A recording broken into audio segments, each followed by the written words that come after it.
this is Boy, and I'm the Beast. Welcome to Between Nerds. My name is Drew Philip Elias. I am the co-host of Between Nerds podcast, and I am here with my other co-host, Mr. Aldo Mendez. What's up, buddy? The boy here. What's up, boy? Welcome, nerds. This is another episode of Between Nerds here. 72? 73. I think it might be 73. Okay. It's been an adventure. It's been about what, like a year and a half of doing this already? Yeah. We're still popping in the Dominican Republic. We love you very much. And at the beginning of this episode, I do want to plug some of our giveaways and some of our promotional items. And to that effect, please, on Twitter or Instagram, use hashtag OurNerdsMatter in an original tweet or Instagram post to be entered into our December giveaway. And for every like and retweet on said tweets or Instagram posts, we will be donating to the National Alliance of Mental Illness El Paso chapter. Yes, sir. And thank you guys over there at NAMI for liking and retweeting our They call us anime daddies on Twitter. Yeah, they call us anime daddies. I forget that our name, not the app, but like the name on our Twitter is anime daddies because I was just bored at work one day and changed it months ago. And I just forgot. Hey, no, I love that they have someone there that is willing to look at their mentions and stuff like that just for more. I mean, it's marketing. We've probably isn't that working? We've done like what, 12 nonprofits. This is the second time ever we've had the nonprofit mention us on Twitter. Yes, and the shelter, our nonprofit from last month, they did hit us up the last time we did it, but they hit us up through phone. And they were very thankful and blah blah, but not on Twitter. Yeah. And so please use the hashtag. And we probably won't have a nerd down today because it's a weekday, and people got to work tomorrow, and we're only recording on a weekday because I'm going out of town this week. And my bad, everybody. And we picked this movie at the last minute because of said rescheduling. So my bad, everybody. Correct. And I know we mentioned that we were going to touch on My Hero Academia for a following episode, but that might happen in two weeks from now since I am moving out of the podcast room, which is now here located in Lloyd's room, back to the Archie house, which was the second iteration of the podcast room. Yeah, absolutely. Well, it was the first. Well, we recorded here first. We recorded in the living room first. The pilot episode for Between Nerds podcast you're right. was recorded in the den on Archie Street in El Paso, Texas. You're right. It's wild. Yes, Wild. But just getting into what we watched, this is the second film we've ever watched, produced and directed by Mamoru Hosoda. Yes. Hosoda, I mean, you know what? When you told me about this movie, I didn't even look it up or anything until I had to watch it earlier today. But now that I know that it's attached to Hosoda and him being attached to Summer Wars, and from what you told me, being attached to Digimon. The first Digimon movie, he was fired from the directing job for Howl's Moving Castle. I mean, this guy's just, it seems like he's just trying to get his work out there. He's a beast. And like, so we're watching The Boy and the Beast, right? A Studio Chizu original film, which, like, that's his studio now. Like, he started in Toei Animation, moved on to Madhouse. Went to Ghibli for a little bit. Went to Ghibli, got fired after 6 months, went back to Toei, and then started his own studio. And the thing about Hosoda is that, like, I feel like none of these works feel related on the surface. Not until you know. Right.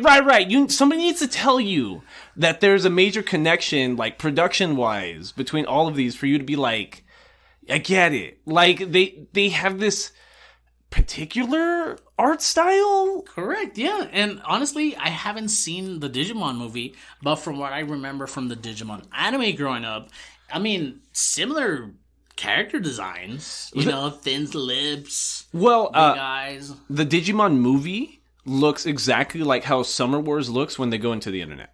Okay. Yeah. So it's that. It's this very specific like color palette. It's really bright, but at the same time, it's not like neons. It's like the character models look so sharp. It almost looks like a video game sometimes. It's like it's incorporated CGI with 2D layering on top of it, so it doesn't seem obvious. It's a lot of different things. I don't know. And when we were watching and we were discussing Summer Wars, we did bring up. I mean, I'm sorry, not Summer Wars. Weathering with You. Oh, Weathering with You. Weathering with You. We did bring up Shinkai. Mm-hmm. You know, and Shinkai and Ghibli's, they have a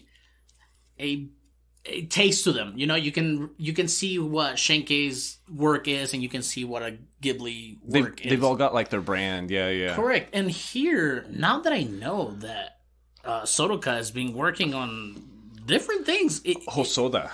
I'm sorry, Hosoda is working on different things and putting his hand in different pies. It almost seems like it's his own universe, but like you said, it doesn't feel like it. They're all good. Like, these are all hits. They're all good, but this might be like the first one since what's his name, the Studio Ghibli guy that we've talked about, like a director that's been nominated for an American Academy Award, which like that's a statement in and of itself. You know what I mean? Like, there's hundreds and hundreds of established anime directors to have like Academy Award nominations. Yep. And honestly, this was I'd never even heard about The Boy and the Beast either up until like this past summer, and even then I didn't like Google it or anything. It was actually recommended to me by Mr. Christian Sanchez at work at the El Paso Water Company. It was he was interning with us for the past 6 months, and he would just like walk over to my cubicle and talk about anime with me. And this was one of them. It's like, oh, have you seen this? Have you seen this? Have you seen this? Honestly, talking to him was one of the main reasons I pushed for us to switch podcasting hosting platforms, because I realized we didn't have a YouTube presence after talking with him. So, shout out to Christian. I don't know if you still listen, but thanks for that recommendation 6 months ago, buddy. I mean, our episodes are up in YouTube. Not all of them, but since we made the switch. Yeah, for the past like 3-4 months already. Yeah. And just getting into the meat and potatoes of this, like The Boy and the Beast is totally like one of these Japanese works that's based off of like amorphized animals, like Journey to the West or something like that. Like Beastars. Well, I was thinking it reminded me a lot of Beastars. I was thinking Journey to the West because, like, I feel like our main character, even though he's a bear, he reminds me a lot of, like, Sun Wukong in the Journey to the West story. Like, a godlike, super powerful person that wants to ascend into godhood, but he's a troublemaker, he's not disciplined, he keeps getting into trouble. A scoundrel. That's kind of like how our second protagonist is here. Because it's like an isekai, kind of. Yeah, it is an isekai. As much as Spirited Away is an isekai, almost. Right, because it's a boy who is orphaned, and his estranged, like, maternal extended family is gonna take him in, and he's like, fuck that biz, I'm just gonna dip out. And doesn't the mom die or some shit like that? The mom dies. Well, I said orphan, but he's not entirely an orphan. Like, the opening scene is his mom's dead, his mom's family is gonna take him in, and he's like, fuck that, where's my dad? But I'm gonna run away. His mom had already divorced his dad like a few years prior. So then he runs away, lives on the streets of... in Shibuya, actually. We've been seeing a lot of Shibuya lately, because we saw that a lot in Weathering with You also. And he did get some brand names there, Starbucks and like Burger King. I think the fake McDonald's name, though. Did you notice that? No, I did not. Fake Starbucks name, too. Really? I thought it was Starbucks' real name. Oh. I did see Burger King, though. I did see Burger King. And that's how you know that, like, Mr. Hosoda here has, like, some weight behind his name. He can pull in the brand name sponsorships for his works. I'm trying to write this. I'm trying to see this. I'm trying to make this movie. Can you help us out? I'll give you a spot. Which, remember, we grew up watching the Michael Bay Transformers movies. Like, that was... all of those films. All the Fast and Furious. Yeah, all of the Fast and Furious. Like, it's because in Transformers it was so much worse. It was like, you want to see a Chevy logo for 2 hours? Let's go. Fucking Michael Bay. Yep, that's what it is. I hated that shit so much. But, like, The Boy and the Beast, it's it's wholesome because it's supposed to be. It's like Summer Wars. It's like yes, I like the theme of becoming a man or growing up, because I believe that this is what it is. Which reminds me of Weathering with You a lot. It does like the male protagonists in here and Weathering with You remind me of each other a lot. And like, so he's homeless in Shibuya, just picking up junk, eating snacks, feeding a fucking mouse rat, amorphized animal thing that they never fully explain. It's like the opposite of the Ghibli Sprite. It's white, fluffy, but it is the opposite. The soot sprite? Yeah. Yeah. Except this one's it's just this little mouse, and it's white, and it hides in his hair, but none of the other characters, except for the girl, ever like mentions it, acknowledge that it's there. Mm-hmm. Right? Because every other character, like, every scene he's in, I'm like, is he really there? Like, is that going to be like in Madoka Magica, where they're going to flip it out and the cute animals actually like the evil overlord this whole time? Mm-hmm. Like, there's a lot of, like, it's a simple premise once you've seen it, but while you're watching it, just because, you know, we watch so much fucking anime, I feel like my brain kept trying to guess what was happening. Mm-hmm. But it's not like big fakes, but they tweak the anime formula enough that you're never fully guessing what's going to happen. Correct. Because as you were saying that, I'm thinking, okay, I don't want to compare it too much to Weathering with You. But then when I think about it, I'm like, okay, he learned through somebody else, and the other person learned through him, which is the same thing, right? In Weathering with You, but here they tweak the formula enough as far as, because okay, we have Kumatetsu, which is the bear, right? So before, well, he runs away and he runs into an alley, and then he keeps running straight to an alley, and he finds himself in this beast world. I think I misspoke. I said the first scene was where his mom died. The first scene, like before the title sequence, is an exposition scene. It's just black and like yellows, I think, right? Mm-hmm. Yellow outlines, where it's describing like, oh, the god of the beasts of the beast country, which sounded like a super Chinese name, not even a Japanese name. Mm-hmm. Was before he could ascend into godhood, he had to decide the next leader of the country. So he planned to pit the two strongest beasts against each other. Yeah, the Beastars. Who's gonna be the Beastar? That's what it reminded me of Beastar, bro. So it's Iozan, who's like the righteous guy. You called him what? Boar Jesus? I think it was a boar or a lion Jesus. He's a boar.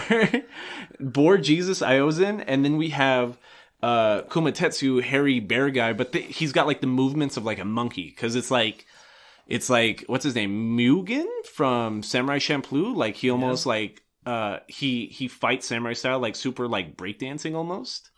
Like not as dramatic as that, but it did remind me of that a little bit. Like the Black Power Ranger back in the day that they gave him hip hop karate, yeah, or some shit like that. Yeah. And so you're right. So Kyuta sees two hooded figures walking around Shibuya, and like one of them totally just has like the muzzle of like a bear, and he's just like, you hear the characters talking, and they're like, oh, what are you gonna do about the fight with Iozan? And you know he's gonna kick your ass again. The master said that you needed to get an apprentice to teach you something. What happened to your last apprentice? And he's like, oh, I don't know. He lasted a month, a week, maybe, a day, maybe. And the character next to Kumatetsu is his name's Tatara. Mm-hmm. He's describing like, no, dude, he lasted half a day. You just braided him for a morning and he left. And so Kumatetsu, being our protagonist B character, is his goal in the first half here is just to find an apprentice. Mm-hmm. Which I'm saying first half, but like it's not bad. I didn't want to say the B word. It's not bad, but The Boy and the Beast has a really bad pacing? Yeah, terrible pacing. Yes. yes. It's got the worst fucking pacing. Because what I saw was first act, second act, third act. Right. I'm like, okay, cool. A movie. Yes. Yeah. And don't get me wrong. I appreciate your first act, second act, third act. But like in comparison to, what was that one movie we saw that I didn't really care about? or no, Fruits Baskets season 2. Like the first third and the second third could have been just like 1/3. But here in The Boy and the Beast, the first act of the movie I like, but there were some things that could have been left off. On the second act, there's things that I like, but there were things that you don't really need there. Right. And in the third act, same thing. So it's not that you can merge those acts together, but it was that there was so much exposition in those acts.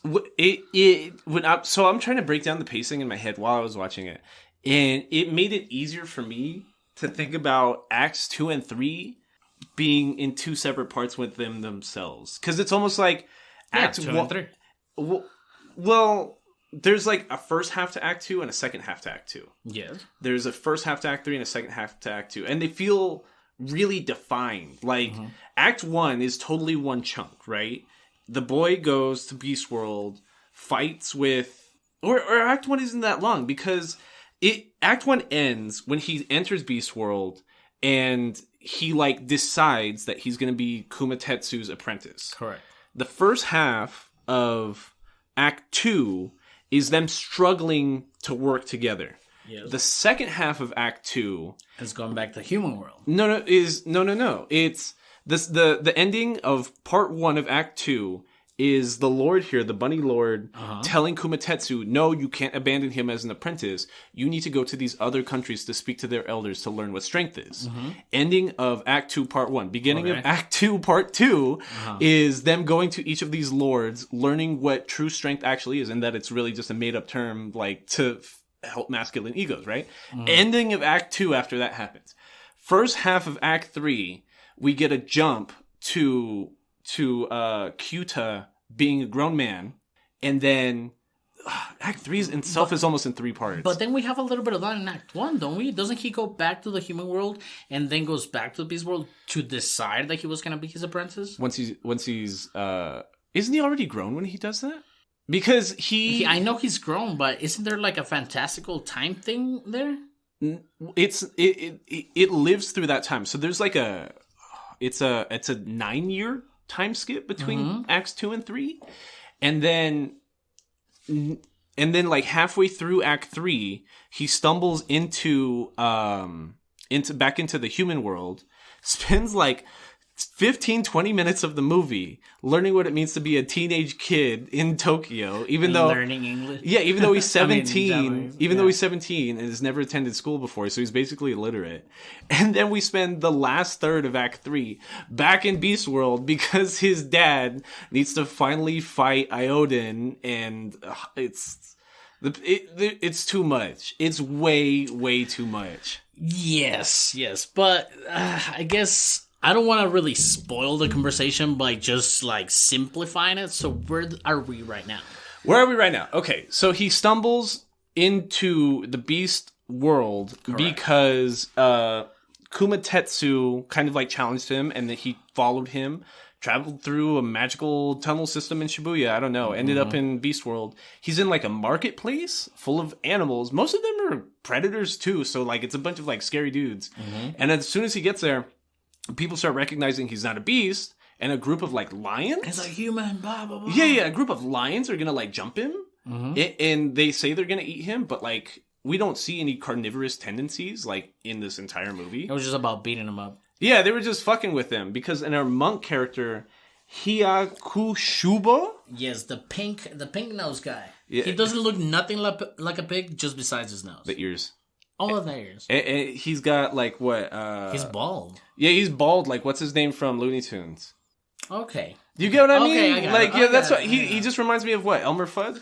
No, it's a Porky Pig. Porky Pig. Oh, Elmer Fudd kind of looks like a pig sometimes too. Yeah, though. too. Yeah. But he looks like Porky Pig except like a monk. He's a Buddhist monk. Yes. And so Kyuta. Well, his name's not even Kyuta yet. It's Miyazaki. Yes, I believe that's his name. No. Or no, that's Kyuta. Yeah, but yeah. Yeah, okay. Miyazaki, yeah. He's running around the market, trying to run away from all these scary animals, and then Kametsu. No, my bad. No, go ahead. Ren. His original name's Ren. Yes, there you go. There I go. There I go. So Ren is running around the market because he's terrified of all these animal people. And then Kumatetsu sees him in the crowd. He's like, boy, you actually came. And he's like this loud, bombastic fucking asshole. And he's kind of making a scene. Like, a fight starts happening in the market because Iota, I guess is how you would pronounce it. Iozan, excuse me. Iozan is in the market as well, and he's with like all his apprentices around him. He's with his 2 sons and his apprentices. And what we do learn about him is that like what makes him strong that they try showing early on is that he's really mature. Like he's an adult. You know what I mean? He has kids. He's worried, but he's not making a scene. Like he's got 2 promising young boys. He's got a functional dojo school about him. He's either the strongest or tied for the strongest animal in the entire kingdom. Like he's an accomplished guy. You know what I mean? And he kind of tries talking shit to Kumatetsu. Not like super immature about it, but he's like, hey, Kumatetsu, you're making a scene. Can you calm down? Why did you bring this boy into Beast World? You know that they have the potential to have evil in their hearts and they can consume us all. Like a black hole. Yeah, exactly like a black hole. So then they get an argument about the boy being in the market because Kumatetsu's like, no, this is my new apprentice. This is my apprentice. Even though Ren, still not named Kyuta, because Kumatetsu gives him the name Kyuta. By being his apprentice. He's not convinced yet. So we get like a really, really cool fight scene early because all of the fights between Iozan and Kumatetsu have like structures to them. It's like a video game fight. It's like in pieces. You know what I mean? So they start out, Kumatetsu and Iozan are boxing. And like Kumatetsu's a lot like quicker and like I was saying, he like breakdances almost while like fighting. He's got like all this head movement, so he's dodging a lot of the like capoeira. Yeah. Tekken. That one guy, the tiger from Tekken, the jaguar. I don't think it was a jaguar, but it was like another like that fought through like Caribbean guy. Yeah, he was just doing this capoeira thing all the time. So that's what it looks like when Kumatetsu's fighting. But like really early on, Ren is able to notice that the entire crowd fucking hates Kumatetsu. Like literally everybody in Beast World cannot stand the guy. And has the whole like God Emperor of the World thing has been mentioned at this point? Just in the beginning. Just in the beginning, right? Just in the beginning, which he's like king, he's emperor, he's about to be a god. Not quite yet, because he needs to pick a successor before he can ascend to his godhood. And so the crowd hates Kumatetsu, and he starts getting distracted and starts talking shit back to the crowd. And starts getting the shit knocked out of him. So he's like a bear, right? His name's Kumatetsu. Kuma is in bear, like in fucking Japanese. Correct. So, like, he just starts getting fucking beaten the snout. And a cool, like, design piece in this world is that everyone is a samurai. Like, it's medieval Japan, right? Like, everyone's a samurai, but the Lord of the World has them tie the hilts of their swords to its sheath. Yes. So that they can't actually draw it, right? So they start like actually beating the shit out of them. They start sword fighting, but with sheathed samurai swords. It's like bamboo swords. Right, except they're heavy and they have weight. You know what I mean? Because it's a fucking piece of steel. Yeah. So even then, like, it seems like, holy shit, like Kumatetsu might be able to win, but then the crowd's still against him. He gets distracted easily. He's not very disciplined. He's immature. Yeah. He starts getting frustrated. So as soon as like he can't overpower Iozan, he just kind of starts like getting beat in the face. And then they never explain why it happens, but it happens twice. Both Iozan and Kumatetsu can turn into a giant, exaggerated, like, beast form of themselves. So Iozan, being a boar, just turns into a ginormous fucking boar on his hind legs with giant fucking tusks. Like, when I say huge, like, these things must be, like, 20 feet tall, like, 1,000 pounds, like, just yeah, and they break out of their, like, already big-ass clothing, right? Mm-hmm. Yeah. And they're both wearing, like, kind of samurai kimono a little bit. Aiozan more than Kumatetsu. Like Kumatetsu almost dresses homeless. I feel like that point that you're making will fall into like that non-context information that we get about the world, because in a way you're trying to fight like a tournament with like rules and stuff, and now they're just going berserk. I thought it was cool when it fucking happened. It is. Because like, they basically start, like, sumo fighting. You know what I mean? Like, these giant fucking beasts, a bear and a boar, just, like, strong-arming each other's shoulders and just trying to push each other back. Like, it's literally sumo fighting. And they're so big and strong. Like, and Kumatetsu's so much bigger at first. It seems like he's just gonna push Aiozan, like, all the way through the market and just break a bunch of stands. But, like I keep saying, the crowd is on Aiozan's side. So when it seems like Aiozan's about to, like, break a bunch of stuff, the crowd just starts chanting his name, and then Kumatetsu loses heart, and he starts getting pushed back. And he, like, loses his fight. He gets his ass beat, though. Which, like, in a lot of fights, they won't even animate or draw in the damage on somebody's face, but this dude's fucked up. Like, swollen lip, black eye, like giant lump on his head. Street Fighter, like, to be, like, continue fucking screen. Mortal Kombat, ears missing. At this point, Kyoto is this where he really takes serious his like him being his apprentice? Not even then. No? Because, like, even then, he has nowhere else to stay, right, except with Kumatetsu. And then, so he right away, I remember the language from Ren was he started calling him a fucking loser. Right? Because he saw him lost, and he saw him, like, lose his temper and shit like that. Right. Like, he goes over to Kumatetsu's place. It's super immature. It looks like a fucking 18-year-old boy lives in there. Like, just clothes everywhere. Nothing's clean. No clean dishes. Just, like, old food sitting around. And he doesn't even want to sleep in the same building as Kumatetsu because he's grossed out by him. He thinks he's a fucking loser. He goes sleeps in the coop with the chickens, which says a lot. You know what I mean? Like, you'd really rather go sleep outside with the chickens. Oh, the pigsty. Yeah, you know what I mean? As opposed to, like, with this guy. And Kumatetsu being, like, fucking annoying and still insisting that Ren is his apprentice, even though he's not yet. He like, wakes him up loud as fuck in the morning, banging a pan, like, banging a big spoon to a pan, grabs the chicken eggs, and shows him, like, look, boy, this is how you get big and strong like me. You just take raw rice and put raw eggs on top of it, and you just mix it all together, and that's what you eat every day. He's like, nah, fuck that sounds gross. Right.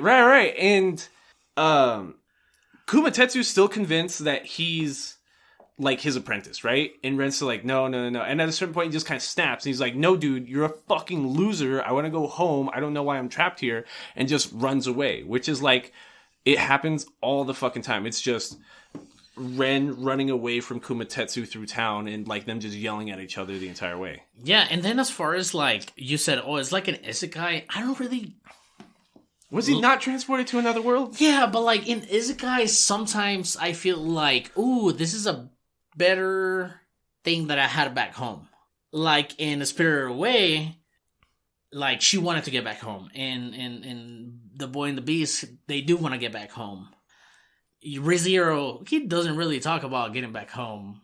You know what I'm saying? So it has a different feel to me, because right now in the context, as you were, like, breaking down this first act, Kyoto doesn't know if he can leave or not. Or the audience doesn't know if he can leave or not. Well, the ending of the fight between Aiozan and Kumatetsu is the bunny lord, like, breaking apart their fight, and he tells them, like, the Aiozan is asking how the boy got there and why he's allowed to stay, and the rabbit god's like, no, like, it's magical, and, like, it's a bunch of twisting random tunnels, like, he'll never be able to figure it out again.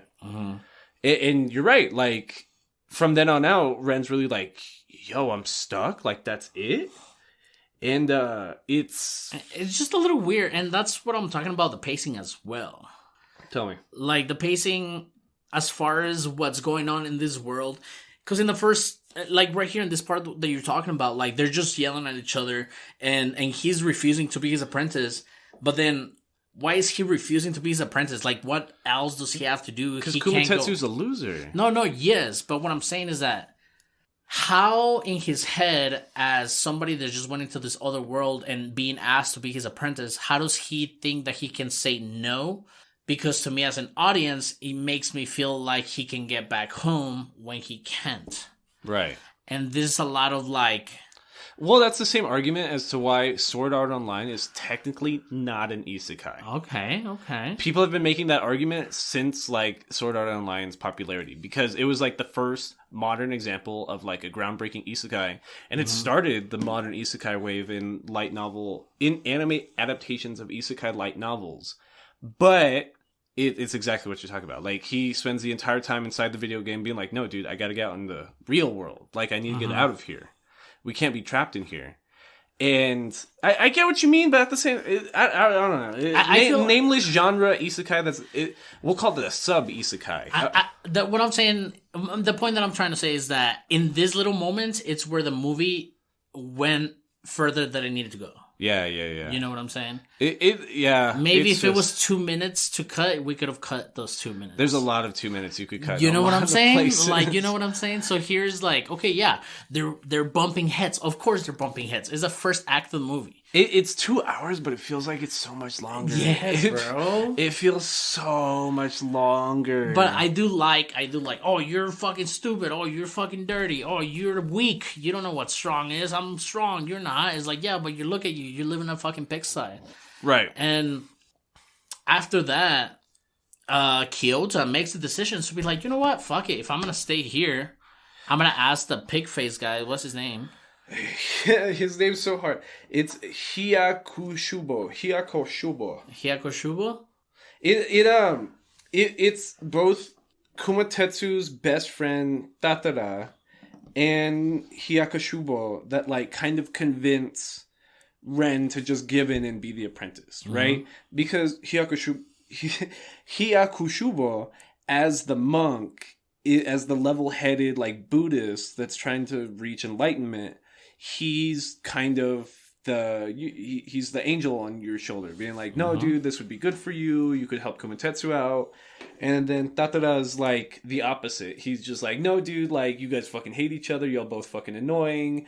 Oh, wow, Kumatetsu, you're really toxic relationship. Yeah, just like that asshole fucking friend that's like the most toxic person. Just wants to like keep you out at night when you've got a wife and kid at home or something. Absolutely. So, Tatara's kind of against the idea, but the Grand Master, they only call him the Grand Master, the Bunny Lord.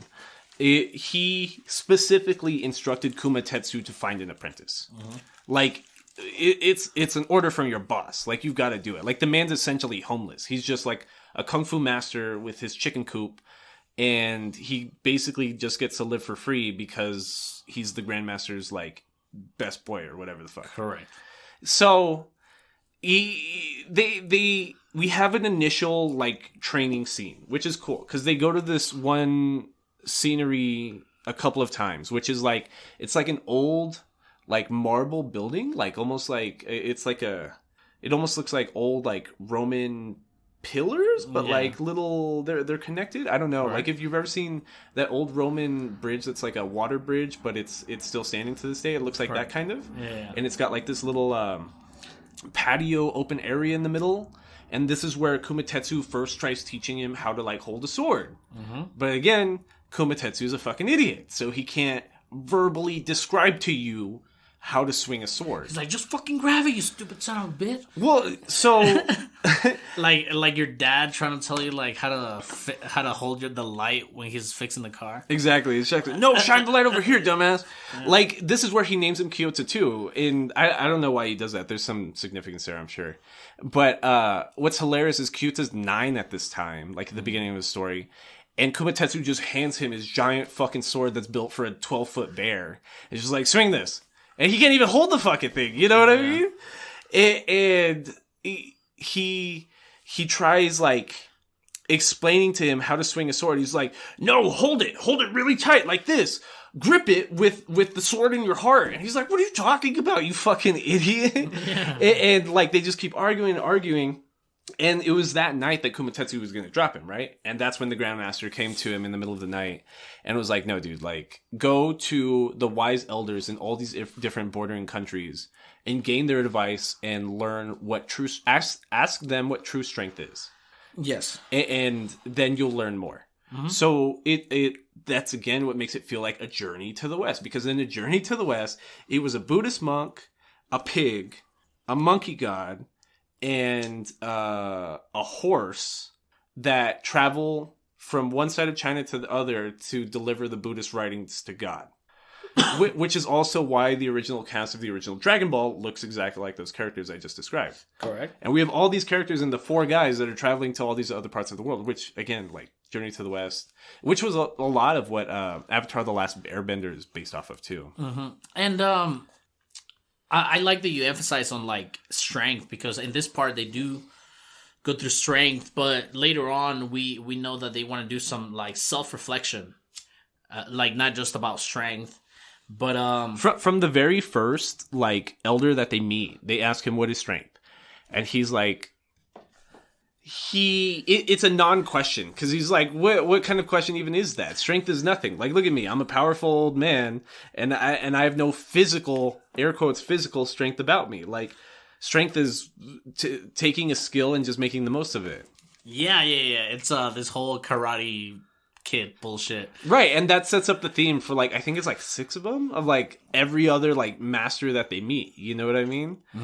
And because I feel I can't remember the order, but like when he's going around asking what strength is, like, well, one of them is like, well, strength comes to when you have to be stronger than the person that you love, or when you have to there's one that stands out to me a lot. It was a cat, and he had really powerful telekinetic powers. Correct. And he's like, well, I'm not really sure what strength is, because I have no physical strength. And I can do all these crazy things with my super specific telekinetic powers, but it can't solve anything. Can you pop my back, please? Like, my back really, really hurts. See, and it just becomes this super, like, metaphysical definition it's of, like, it's a Buddhist thing. Correct. Because, like, that's also the significance about Hyakushubo being with them on the journey, is that he's reflecting as Kyuta and Kumatetsu are. Because the whole time they're riding horseback, they're always arguing, like literally screaming at each other. So imagine you're traveling for like the better part of a few years with like Drew. with me and like an apprentice of me. They were just screaming at each other for years. Okay. Imagine that. I can imagine. So it's that metaphysical, like, we are finding not strength, but we're getting like tranquility. We're trying to like ascend by not needing or wanting any longer, and that's how we're going to get to our next life. Absolutely. It's this Buddhist thing. Yeah, and in this case, I believe that these answers that we're getting from these elders reflect the opposite of what Kumatetsu is, because if he labels something as strength, it's like, well, strength is like eating your eggs and your rice and you go work out and you drink your beers at the end of the night, and you do odd jobs around town by lifting furniture and yeah, exactly. and you win fights by just having bigger muscles, and you just swing harder than the other guy, and not just that, even him like always kicking away or always pushing away his apprentice, like he only cares about himself. Like that's also a theme in the fucking in the answers that these elders give him. Yeah. So like I can't even remember the specifics of all the elders, but it's a lot of it sticks in that theme. You know what I mean? And I like that. I like the different answers. I like the glue that is gonna attach. You know. Kyota and Kamatsu and what is it? Kumatetsu together, but I feel like there's too much filler within those little moments. That entire arc we're describing is filler. You know what I mean? Like, there's no reason to show us a 20-minute horseback ride and describing all of these interactions with all of these guys. Like, it literally didn't have to be that way. And like the only reason for that was to acknowledge, you know, the philosophy between what strength is. Right, and there's an interesting scene, like I think in the latter part, after they're done, like interacting with all the lords or elders or whatever the fuck they're called, is after a long day of Kumatetsu and Kyota arguing and yelling at each other, Hyakushubo is having tea, as he often does, by himself in front of the fire. And tea in like traditional like Chinese literature was it was again in that Buddhist philosophy. Like there's a reason why when you see like tea ceremonies on TikTok, there's like a flow to them. It's really smooth and quaint. It's like a philosophy in itself. Like you're trying to drink tea to calm down, to not need or want anything, and to gain enlightenment that way. Yeah, it's a little dance. It's a little. It's the yin and the yang, bro. But with fucking tea leaves. Tai Chi with tea. Exactly. So we see a lot of scenes of Hyoka like having these tea ceremonies by himself.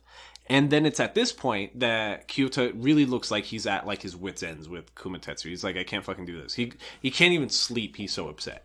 So he's hanging out with Hyoka like in front of the bonfire. And that's the first time he ever offers him a cup of tea. And then he kind of sits him down and gives him his Buddhist philosophy talk. He's like, Kumatetsu is unbelievably talented. Like, you know that. You've seen that.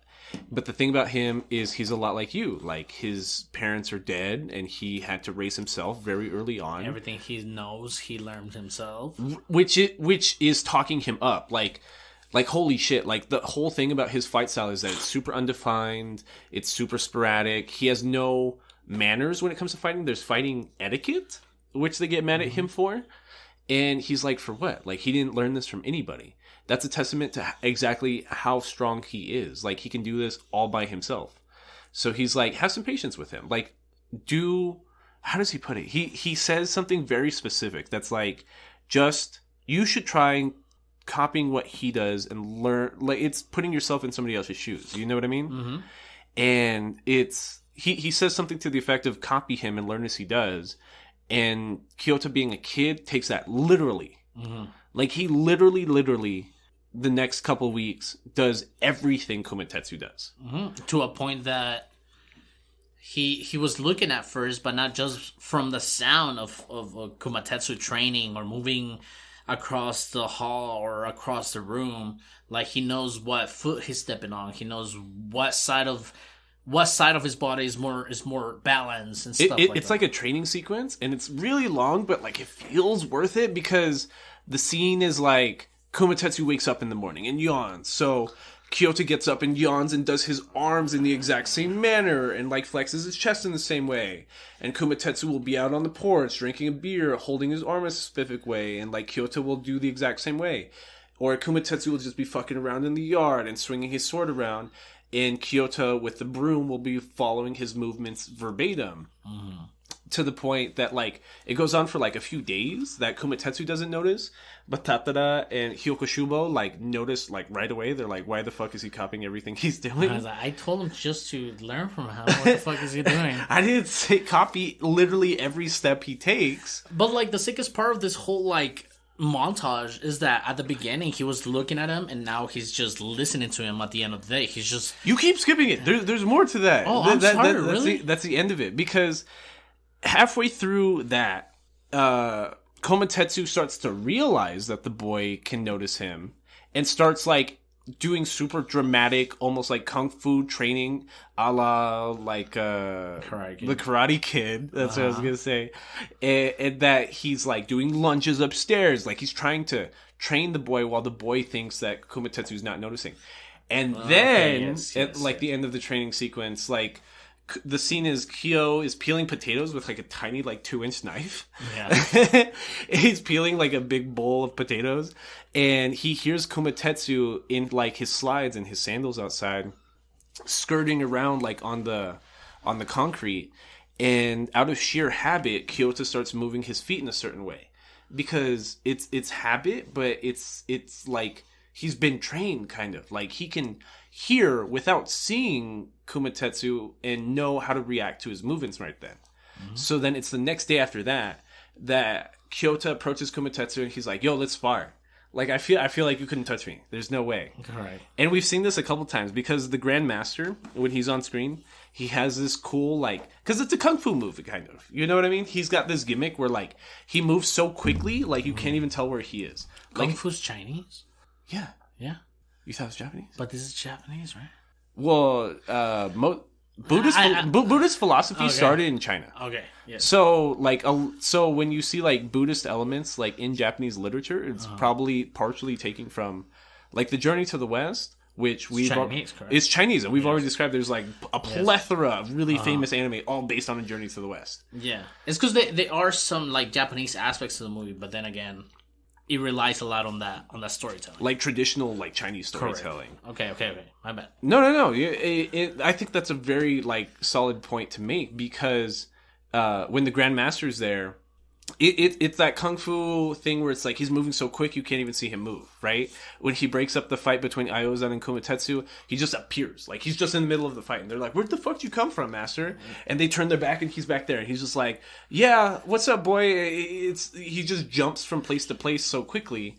And that's kind of how Kyoto starts to fight. Because Kumatetsu's so incredibly big and so freakishly strong. Brute. Yeah, he's just a brute. Kyoto, being able to hear and predict Kumatetsu's moves, can just like duck in and out of it. It's like fucking Muhammad Ali. You like the? I know you love this movie because I know you've told me it's your favorite.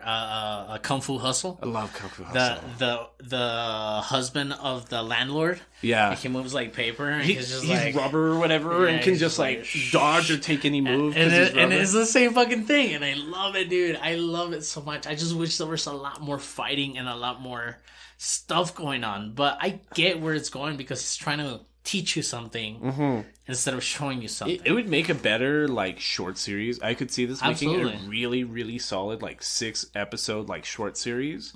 It being a movie is probably its worst aspect to it. Like that, I think that's what holds it back the most. It just being a film and not just being a short series. And I think that's kind of what sucks about Hosada being like such a big name in like Japanese film is because he's been nominated for Academy Award. You know what I mean? Like he wants the big budget ticketed item. He doesn't want to do some mamby-pamby little anime. He wants to do his big budgeted straight to theaters film. Yeah, he does. And for some reason, I don't see the skill behind it. I've seen Weathering with You. I've seen Boy and the Beast. him. I mean, not Weathering with You. Summer Wars. Summer Wars. Yes.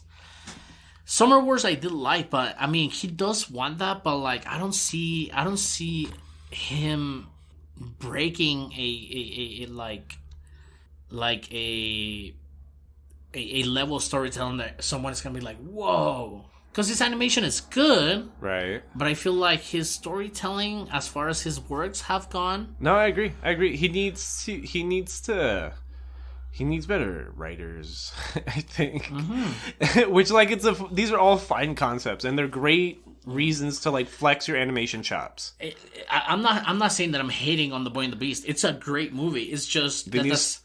The Boy and the Beast, yeah, The yeah. Boy and the Beast. I'm sorry. The Boy and the Beast is really good, but I feel like you're not gonna crave a second watching in a while. No. There's no reason. Because they need to spend more time storyboarding a little bit. Like, really break this shit down. Because they kind of just keep jumping between cool shit happening. Yes. Which isn't bad, because cool shit's always happening. But then it's like, wait, why is this happening again? Like, so Kumatetsu is kind of shocked that Kyoto can like hold his own against him. And he never really lands a blow on Kyoto, and it kind of stops before anybody gets hurt or anything like that. It hurts his masculinity. Yeah, before somebody gets their feelings hurt or somebody gets a tooth knocked out of their fucking face because he's a 9-year-old boy or anything. And that's when like they start getting serious. And that's where we get like it's an 8-year time skip. Because it'll be like, so now I think it's either Tatada or Hyakushubo watching them spar that will explicitly tell to the audience, like, hey, it's like Kumatetsu's being the apprentice here too. Because Kyoto is still calling Kumatetsu a fucking loser. He's like, dude, why can't I hear all your fucking moves? Like, you're so big and strong and fast if you want to be. Like, just fucking hit me. Like, it's weird that you're so predictable. So, like, while Kumatetsu is teaching Kyoto how to fight, how to throw a punch, how to hold a sword, at that same point, Kyoto's teaching Kumatetsu how to dodge, how to shuffle his feet more. And to stop listening. Yeah, and to start listening. Well, no. Well, what I'm saying is that because he calls him a loser and stuff like that, but also the way that the Kumatetsu is working to it, it's like, I need to be better to stop listening to that, even though he's still calling me that. Yeah. You get me? Oh, it's a temper thing too. Yeah, it's a temper thing too. We both said it like that. Yeah.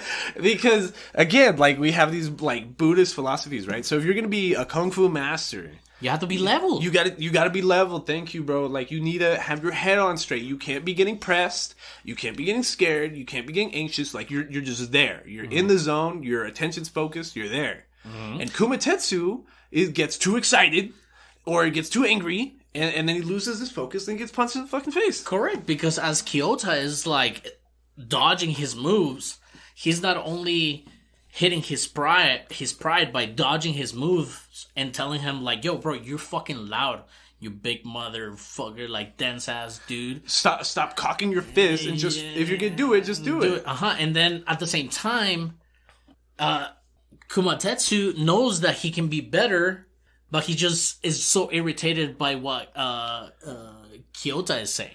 Because there, back to the tea ceremony scene in front of the bonfire between Hyoko Shibo and Kyoto, at that same time, inside of the tent, it's Tatara and Kumatetsu talking, and Kumatetsu being like, yo, I'm so fucking tired of that kid, I'm just gonna leave him out here in the fucking desert. And Tatara being like, maybe you should just do it, bro. Like, he's super fucking annoying, I'm tired of hearing you guys argue, it's driving me absolutely insane. And that's where you get the exposition straight from Kumatetsu telling Tatara, like, that's why I'm not disciplined. Because when I was growing up, all these bum-ass masters couldn't handle me. Like, why could I outfight all these masters? Who was going to train me? And then Tatara just tells him back, like, well, none of them really wanted you anyways. So you had the same way you're doing? Yeah, you had to train yourself, just like you're doing to this boy, and you're abandoning him. And, like, some reverse psychology, because he knows his friend's a fucking idiot. See, and to me, while we start getting into this, like, plot point of the story, to me, the points of this anime is about self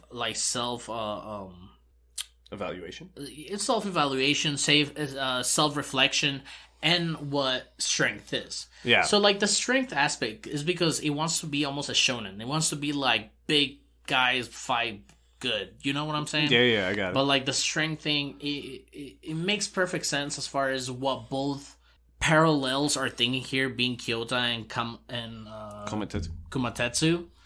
And this other plot point of the story is about knowing yourself, in which this is where we start talking about Kyoto jumping into the human world, right?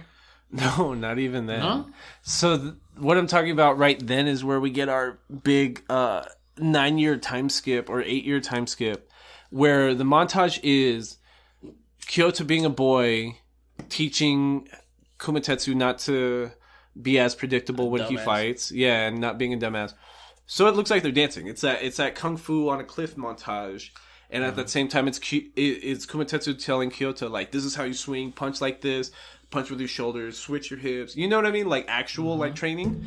And then it's that kind of montage where all of a sudden they're on a mountain, and then the Rocky montage. Kyoto, training on the side of the cliff top montage, and Kyoto's 6 inches taller, and you hear in the same dialogue, like, they haven't stopped fighting, even though the background's changing and Kyoto's getting taller, so you're seeing him grow up.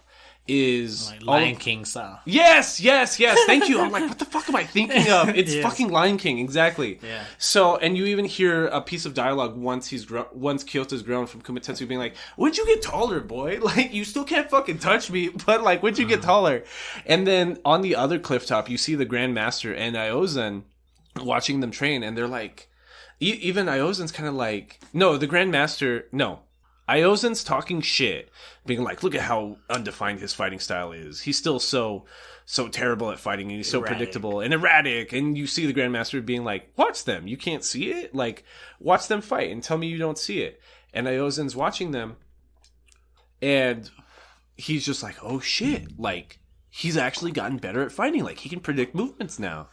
And that was the Grandmaster's plan the whole time. He didn't want Aiozan and Kumatetsu to have their fight to be the next Grandmaster or whatever until Kumatetsu had taken apprentice, because that's how Kumatetsu was going to grow. Yeah. Through the sub help, through the symbiotic help of an apprentice. Like, they're going to teach each other. Mm-hmm. And this is where Aiozan starts getting scared. You know what I mean? Because what we haven't even talked about Aiozan's sons is he has these two boys that are growing up with Kyoto at the same time. We have not talked about them. We haven't talked about them at all. I just remember they existed. Wow. So, Aiozan's two sons... Jiromaru, which is the Beast Boy, mm-hmm. and Ichirohiko.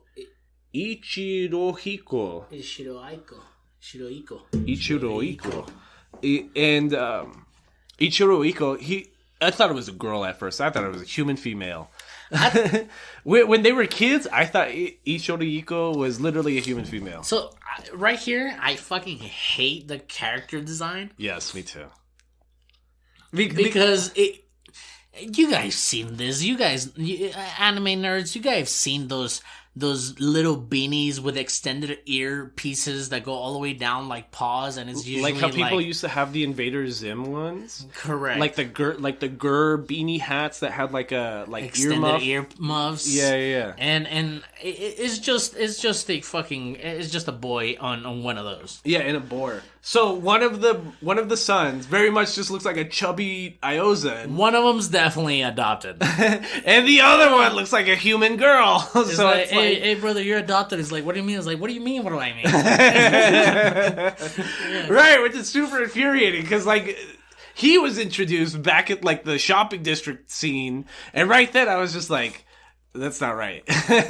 Right then and there, it was like, that's not fucking right. Yeah. So trash character design right here. I hate it. They could have done something better because they try to treat it like such a big reveal when it's just like, oh, he was a human man the whole time. How did this happen?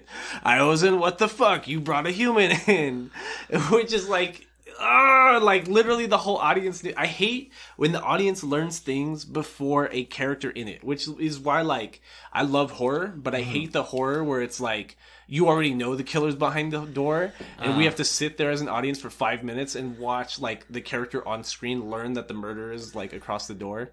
And this is where it reminds me most of Beastars, because if we know anything, did you see that the third season is going to be the last season of Beastars, correct? Yeah, I did. Yeah. So we're not going to learn about what a Beastar is. We're not going to learn about those hierarchy, city level, I feel like it's selected officials kind of thing, right? I feel like it's going to be rushed. Like, I think they have a lot of things that they need to accomplish. And like you're saying, there's not enough time. Like, so... If you remember from the first season, when you see the lion mayor with the file down teeth, herbivore teeth, yeah, he is a carnivore guiding an herbivore, which is Louis at this point, you know, into like his wing, under his wing, his apprentice, his Star Wars kind of Darth Vader kind of thing, and then you have what's the wolf's name? Fuck, Louis. No, the wolf. Louis. Not Louis. Haru and... Oh, what's his name? The main guy from Beastars. Why can't we remember his name? What's his name? I can't remember his fucking name. If you don't know his name, then I don't know his name. Okay, so now I feel like the wolf, it's almost a Obi-Wan to this little bunny herbivore Luke Skywalker. Legoshi. So see, like, this is where it reminds me of, because it feels like when Io-san has this human boy being there, he is the Darth Vader. It's like how in the most recent trilogy, Luke Skywalker raised Kylo Ren. Yes. Like that's his nephew, and he taught him the way, which allowed him to go to the dark side. Yes. So yeah, I get what you mean, and so when they were growing up, and Kyoto was learning to train, Jiromaru ended up being one of Kyoto's like really close friends, you know what I mean? Because at first he wanted to be a bully because Yozen's his fucking dad, and he assumes he's going to be the next village chief or whatever, and he's tries bullying the little human kid, and then Kyoto learns how to fight, And that's all that Jiromaru like respects. So like once Kyoto becomes a cool fighter, he's like, "Holy shit, dude, you're totally cool. We can be best friends." Yeah, we can be best friends. And then like his little lesbian brother is there just being salty the whole time because he's convinced that he needs to be the best fighter as Iozan's like adopted son. And again, here one of the most prominent spots of like filler, like. Yes, we like the obvious writing trope of like Jiromaru being the bully at first and then being his friend at the end. I mean, that's a trope. Mm-hmm. It's a trope in every fucking anime. Yeah, especially shonens. Yeah, but that shit, they included that trope, and that trope doesn't even matter. It doesn't. You think it's gonna matter because like it kind of half matters at the beginning of Act 3, but it doesn't. Where Iozan's like starting to fight because now Kumatetsu's ready after 8 years of fighting with Kyoto, and like they're about to do their grand battle to be the next god of the beast world or whatever. So Jiromaru, he's just he's a fat cool dude. You know what I mean? He just sits around the estate chilling. And Ichiro Hiko is like the one that's kind of like an asshole, and he's out there training really hard because he's convinced he needs to live up to his dad's legacy. And there's I can't remember why, but Kyoto, being grown, goes to the Iozan estate, and he's hanging out with Jiromaru, and the fight between Iozan and Kumatetsu is in a couple days, and on his way leaving the estate, Ichiro Hiko like walks him out and kind of like jumps him. You know what I mean? He shows telekinesis and kind of sucker punches the dude and knocks him down on the ground and gives him like a swollen eye. And what we're learning about like this time skip afterwards is like Kumatetsu, by raising Kyoto, has like actually kind of grown a little mature. Like he can manage a school now, and Kyoto is such like an accomplished student and such a good fighter. Now people want to join Kumatetsu's school because they're like, holy shit, I can be just like Kyoto. Like if I go to this school and pay for these classes, I can actually fucking learn something and I can be a good fighter. And that's what's so like disturbing about this scene, because it's like Ichiro Hiko like sucker punches him and is using some kind of magic that the movie hasn't even described yet, and beating like our boy who we know is a good fighter now. He's basically a full-fledged samurai, and he knows even in his own right. So we know something's up there. And it's then like a few days before that Kyoto starts jumping back to the human world. Like just running away from Kumatetsu one day, he just randomly runs through a hall and he's back in Shibuya. Bullshit. Bullshit writing from the beginning, from what they said at the beginning. I thought it was going to be like some Alice in Wonderland shit where like he was going to come back the same age or something and like it was all a dream inside the Beast World. But no, like 9 years passed. Like he's really whole ass 17 in Shibuya. He doesn't know how to read. He right. doesn't know like social tendencies and shit like that. The first thing he does is goes to a library and he picks up a copy of Moby Dick, and he literally cannot read it. And he just looks to the girl next to him and he's just like, yo, what the fuck does this say? And she's like, it says the white whale. Oh god, I fucking hate that they pick Moby Dick. Do you hate that I don't hate that they picked Moby Dick. I hate it. I just hate that a million movies have picked Moby Dick, and I hate that they beat you over the head with the metaphor. Like, I hate that it's obvious. If you wanted to write Moby Dick, just don't say it. Yes, but Moby Dick, at least to me, it was a story of obsession. Yeah. Let go. Yeah. You know what I'm saying? Yeah. Here, it has nothing to do with that. It does. But in relation to Ichiro Hiko. Okay. That's why Ichiro Hiko turns into the white whale at the end. Okay, but like, again, bringing this point up at this point of the movie makes it feel like none of the rest of the movie matters. I hate the tonal shift. So if you're gonna bring an overarching theme like Moby Dick to the end of the movie, you should have kept going with that. You should have started with that shit. Yeah. We went from like Buddhist philosophy to like American literature. Yeah. And right now it's like, okay, cool, I get it, but we didn't have any character development to the point of like being invested to this character. Like we're still invested in and Kumatetsu. Kumatetsu and Kyoto, we're still invested in the master and Well, it does relate to it a little bit because Yes. because Ichiro Hiko turns into the metaphorical white whale and literal white whale, like reflection of Kyoto's obsession, because Kyoto is he's kind of obsessed with power too at a certain point now that he's an adult, but at that same time he meets this girl, Kaide. And she starts teaching him how to read and write in the human world. in the human world. And she's the girl in the library and like teaches him how to read Moby Dick. And she almost gets jumped by some girls outside of the library.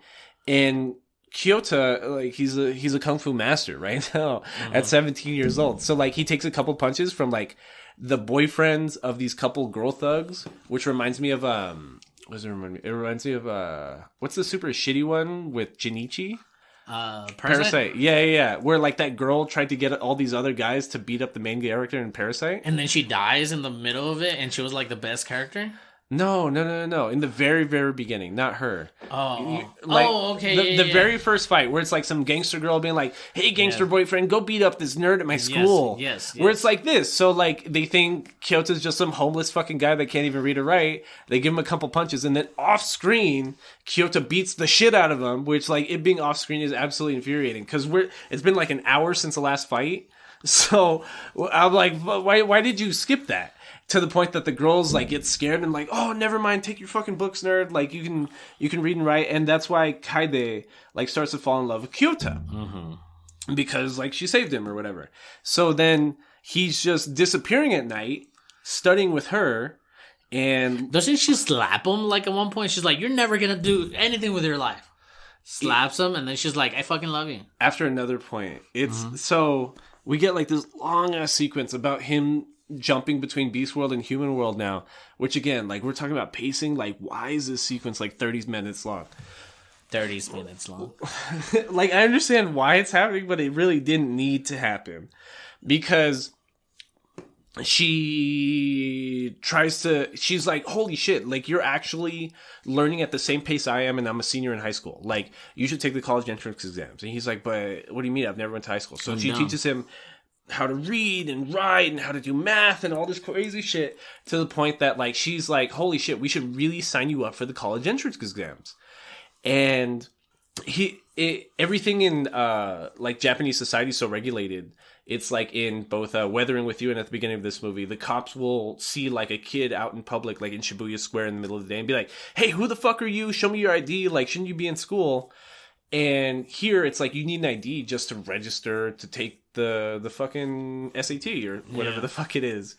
And he's able to remember his family name, and his dad's still alive, which means that his family ID is still active. So while signing up for the college entrance exam, he finds his dad's home address. And then in the middle of studying for this college entrance exams, he goes and meets his dad. And his dad takes a while. It is a touching scene when it happens. It's like, again, in Shibuya. His dad's coming home from work. He's just some regular businessman.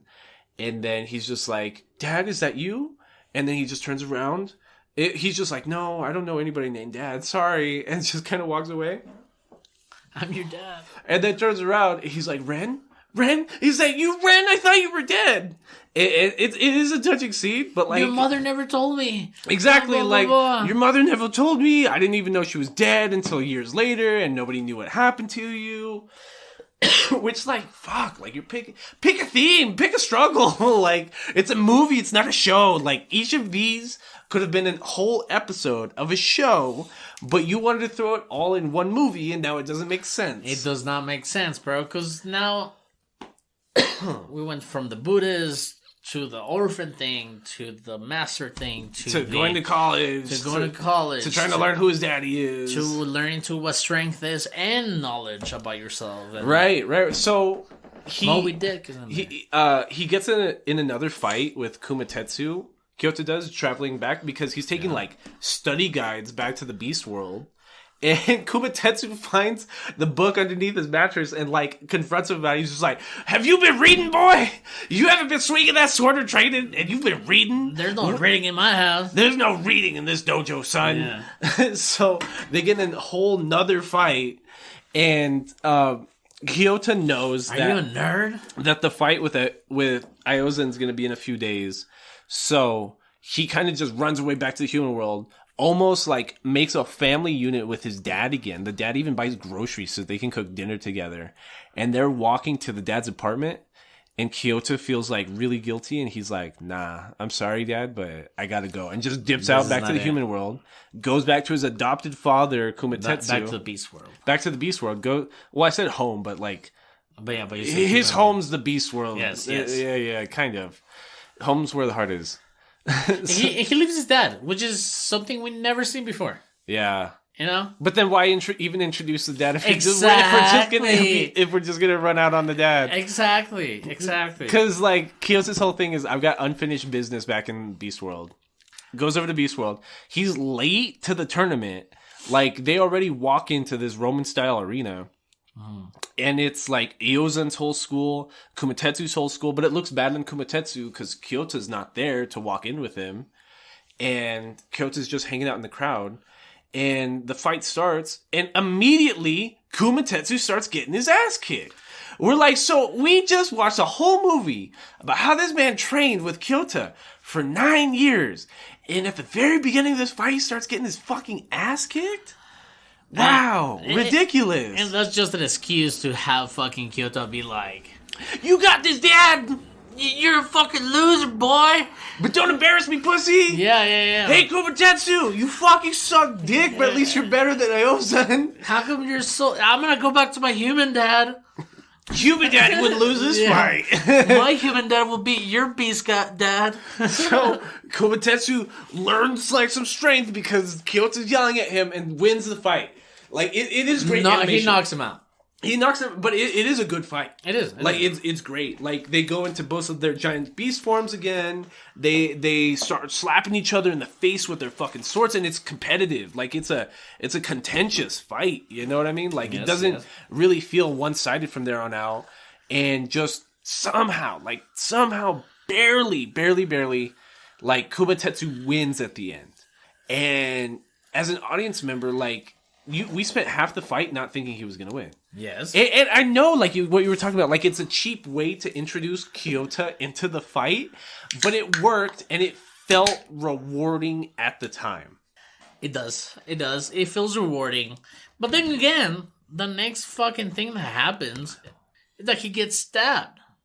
Yeah. In the back. Yeah. So, Ichiro Iko... So, like, the whole Rocky moment of, like, Adrian, coming to the ring thing. It did feel like Rocky. It does, exactly. Did feel like Rocky. But it feels like... But it diffuses right here when he gets stabbed in the back.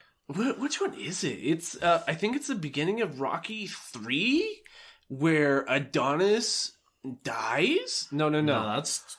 Adonis' dad. What was his name?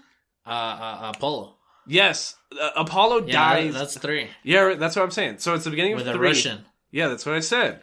So it's the beginning of 3, where Apollo, the world champion from Rocky 1, gets beaten by some juiced up fucking Russian guy. But it's a competitive fight, and you think he's gonna win, but he ends up dying at the end. Yeah. And it feels like this because Kumatetsu did it. He's gonna be the next fucking god. He's the fucking man. Like, he learned maturity. And then bitch-ass Ichiro Iko reveals himself as a human male, and like the whole fear Iozen had at the beginning that he was expressing to the Grandmaster, that humans can get hatred within their heart and they can learn some unspeakable power to kill beasts. This is the only connection we had to that specific moment in the beginning of the movie. Yeah, it's right here, because then Ichiro Iko just runs a sword straight through Kumatetsu's back. And he's just speaking nonsense. He's just like, look, Dad, I knew that pussy couldn't beat you. And like, Iozen's like, he's beaten, you know what I mean? He's barely conscious. And he's just screaming to Ichiro Iko like, dude, why did you just murder somebody? Mm-hmm. Like, I just got my ass kicked and you murder the guy? Like, what is your fucking issue? But he's going full like bull bipolar, like manic, that he doesn't even know what's going on. And they called it. like the evil within you, the metaphorical black hole. But then Humans are dirty. they start animating it like a literal black hole appears inside of Ichiro Iko's heart, which I'm like, like Bad. they keep beating you over the head with the metaphors, and it feels so. It's like telling the audience they're stupid. You know what I mean? Like, Bad. so the reason why Ichiro Iko showed the telekinesis power earlier when he sucker punched Kyota is because by embracing the evil within a human heart, he now has magical telekinesis powers. Dark side. It's a dark side. It's a dark side, but even though we saw a cat who was on the good side earlier, elder person used telekinesis and it wasn't in any way bad then, but now telekinesis is related to being evil. It's the Force. So then, Kyota, seeing his dad murdered in cold blood with a sword in the back, develops his own black hole in the chest and plunges his own sword at Ichiro Iko. So now we're having a telekinesis fight, and it's literally just like two people holding a lightsaber between themselves with the Force. And it turns into this weird mix of like Fire Force and like Korkialas-ish fights. I don't know.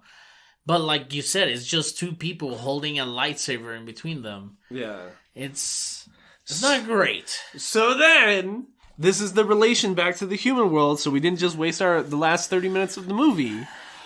Ichiro Iko, who has never lived in the human world before, except for when he was a baby. I almost said a child. He was a baby. He was an crying. Infant. He was in the hospital. When Iozan basically stole him from an alley, goes back to the human world, knows how to read enough Japanese that he can get around downtown Shibuya, and like just starts murdering people trying to find Kyota. So you're telling me that Ichiro Iko goes into the human world to find Kyota, even though he's not there, and the only reason Kyota goes to the human world is to find Ichiro Iko, finds him, sucker punches him, and says like, "This is why I wanted you here, so that I could murder you," and starts using a crazy telekinesis power to the point that he reads a book that Kaide drops, being the copy of Moby Dick that she taught Kyota how to read with. Ichiro Iko can read magically, like I'm saying, which there's no context for, understands the significance in the symbolism for a white whale, uses his telekinesis powers to turn into a giant electrical shadow white whale thing. Moby Dick, if you mind. Magical electric Moby Dick, and starts like walking around Moby downtown Shibuya. He looks like the stingrays from Super Mario Sunshine, where you're trying to like the zappy that stingrays. beach, yes, Zappy stingrays on the haunted beach when you're like zapping them with water to make the hotel appear. Yes, it looks like that, except it's a whale. I'm in that part right now on Mario Sunshine. I know that because you've been there for months. Yeah, I've been there. So then. That's like the only symbolism here. So our last fight, right, is Kumatetsu comes back into consciousness because he wasn't actually dead. He was just really passed out with a sword through the chest. And comes back, approaches the Grandmaster, even though he should technically be the Grandmaster, but he approaches the previous Grandmaster. He's like, "Hey, before you turn into a god, please let me reincarnate." And then they just pull... It felt like a JoJo power. They just pulled what they needed out of their ass, and they're like, "Oh, the magical reincarnation power. Oh, only the Grandmaster can do that." Even though they've never described it previously, but it's exactly what the narrative needs to happen. So Kumatetsu wishes to reincarnate as a sword, a magic sword that is the sword within Kyoto's heart. So outside of an art monument, Ichiro Iko corners Kyota and Kaide and he's gonna splash them with his giant white whale powers, and they're gonna die. So then out come from Beast World Tatada and Hyoko Shobo, and they give him the magic sword that is his dead adopted master father. So from there on out, he fights with the sword in his heart. Which is also Bear Guy. Which is also Bear Guy so now he owns the magic spirit sword named Kumatetsu, and that's how he's gonna be Hyokushubo in this fight. I mean Ichiro-iko. So then, the whole gimmick behind the fight is right before Ichiro-iko turns into the white whale every time, he appears in his human form. So you see, James Bond style, he just points him out and he's just like, ooh, it's like the Legend of Zelda. It's just like, oh, his weak spot's open. I gotta fight him now. Yeah. And just uses magical spirit slice, and that's how he knocks Ichiro-iko out of the darkness. And it's such... With his dead adopted father in his heart. Exactly. Like you're telling this story so good that it's like, oh shit. I feel ridiculous trying to describe it. Like I feel like somebody listening to this is gonna think I'm describing it incorrectly. No, but you're describing it so good because that's exactly what happens. But at the same time, that's happening. Unlike anything else that has been happening, they want to fucking anchor it with something else. Yeah. And then at the end, like the movie wants to be hooked and tied up with this one sentence that Kumatetsu said, like in the middle of the movie, is like, use your sword as your heart, and your heart is your soul. Grip it with the sword in your heart. And it just turns into like Kyota going back into the human world and not thinking of himself anymore and thinking about what's best for himself and everybody, because now he's fighting with the sword in his soul. And it's just fucking aggravating. The whole movie's about... It's not about the friends we made along the way. It's about believing in yourself. And studying for those college entrance exams with the sword in your heart. That's the movie. Because then it's like, oh, well, I've cut all ties to Beastland, so now I don't have to go there anymore. And he just goes and lives with his dad. And my dad's in my heart. My bear dad is in my heart. My bear dad's in my heart, so now I'm going to go live with human daddy. And I get free room and board for college. Tight. Tight. This movie's tight. I would say don't... Watch Ghibli and watch Shankai and other movies before you watch this. Hey. Watch Summer Wars before you watch this. When it's weird, because we did say Summer Wars was kind of bloated, like lengthwise. But this is bloated. This is super bloated. Like, at least Summer Wars stayed on theme most of the time. The writing stayed on theme. Like, the movie could have still been a movie without like 20 minutes off of it, but this could just be a series. Right. It hurts. Like, it's kind of upsetting. But no Nerd Down today because we are recording during the week. But I know we're shitting on Mr. Mamoru Hosoda a lot. But this upcoming week, because Aldo's moving and we need a quick episode to put out since we don't have a lot of time to be watching things, we're going to be watching another Mamoru Hosoda movie. Hosoda? Hosodo. It's an O. Hosoda.